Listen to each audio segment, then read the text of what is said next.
পবিত্র মক্কা নগরী রাসূলুল্লাহ সাল্লাল্লাহু আলাইহি ওয়াসাল্লামের জন্মস্থান। এখানে ইসলামের অনেক পবিত্র ও গুরুত্বপূর্ণ নির্দেশনাবলী রয়েছে।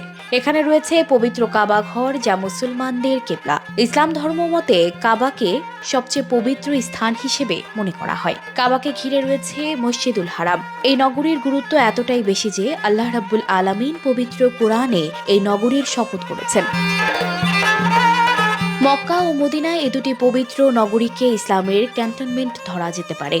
এখানে শুধু যারা ইসলাম ও মহানবীর অনুসারী এবং এর প্রতিরক্ষার সাথে জড়িত তারাই প্রবেশের অনুমতি পায়। রাসূল সাল্লাল্লাহু আলাইহি ওয়াসাল্লামের সময়ে মক্কায় অমুসলিমরা বাস করত, তবে মসজিদুল হারামে প্রবেশ নিষিদ্ধ ছিল। পবিত্র কোরআন শরীফে সূরা আত-তাওয়াবা এর ২৮ নম্বর আয়াতে বলা হয়েছে, হে ঈমানদারগণ, মুশরিকরা তো অপবিত্র, সুতরাং মক্কা বিজয়ের বছরের পর তারা যেন মসজিদুল হারামের নিকট না আসে।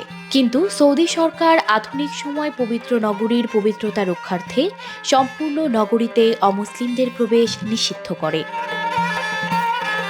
তবে ঠিকই অন্য শহরগুলোতে হাজার হাজার অমুসলিম বসবাস করে। তাদের মধ্যে অনেকেই ভালোবেসে ইসলাম ধর্মকে গ্রহণ করেছে। তারাও মনে করেছেন ইসলাম একটি শান্তির ধর্ম।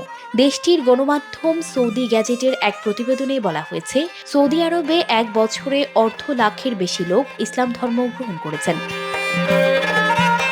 গত ১১ মাসে দেশটির পূর্বাঞ্চলীয় প্রদেশে ইসলাম ও দাওয়া বিষয়ক মন্ত্রণালয়ের তত্ত্বাবধানে তারা ইসলাম গ্রহণ করেন। জানা যায় ২০২৩ সালের শুরু থেকে নভেম্বর মাস পর্যন্ত ৫৬,৫৬১ জন স্বেচ্ছায় ইসলাম গ্রহণ করেন। এর মধ্যে পুরুষ রয়েছেন ৪১,৬০৯ জন এবং নারী রয়েছেন ১৪,৯৫২ জন। তারা এশিয়া, আফ্রিকা, ইউরোপ ও লাতিন আমেরিকার বিভিন্ন দেশের আদিবাসী। সৌদি আরবের ইসলাম বিষয়ক মন্ত্রণালয়ের বিভিন্ন শাখার তত্ত্বাবধানে অমুসলিমদের কাছে ইসলামের শিক্ষা উপস্থাপন করা হয়। সংশ্লিষ্ট শাখার বিশেষজ্ঞ আলেমরা বিভিন্ন ভাষায় ইসলাম প্রচারের দায়িত্ব পালন করে থাকেন। সাধারণত বক্তৃতা, পাঠদান, সেমিনার, কর্মশালা সহ সফরের আয়োজন করা হয়। কোম্পানি, হাসপাতাল, অভিবাসী শ্রমিকদের জামায়াতের স্থানসহ বিভিন্ন স্থানে এসব আয়োজন করা হয়ে থাকে। সৌদি মন্ত্রী আর রাবিয়া বলেন, যে দুই পবিত্র মসজিদের তত্ত্বাবধায়ক বাদশাহ সালমান এবং ক্রাউন প্রিন্সের সরকার ইবাদত পালনের সব পদ্ধতি সহজ করতে এবং পুরো বিশ্বের সর্বাধিক সংখ্যক মুসলমানকে পবিত্র স্থান পরিদর্শন করতে এবং ওমরা পালনের ব্যবস্থা করতে কাজ করছে।